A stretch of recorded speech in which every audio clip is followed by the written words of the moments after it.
আসসালামু আলাইকুম প্রিয় ভিউয়ার্স, চলে আসলাম সৌদি আরবের সেই ক্ষীর খেজুর গাছ দেখতে। এই ক্ষীর খেজুর গাছ কিন্তু বাংলাদেশের ছোট জেলা মুজিবনগর কমপ্লেক্সে।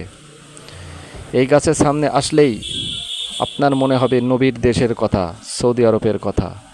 আসলে এটা সৌদি আরব নয়, এটা মেহেরপুর মুজিবনগর উপজেলার মুজিবনগর কমপ্লেক্সে।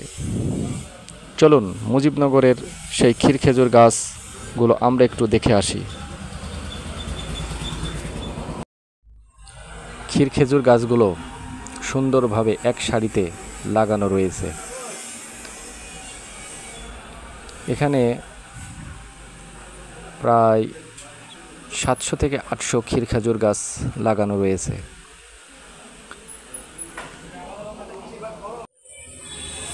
তবে স্থানীয় একজনের কথা শুনে খুবই খারাপ লাগলো। এই ক্ষীর খেজুর গাছগুলোকে আগের মতো আর যত্ন করা হয় না।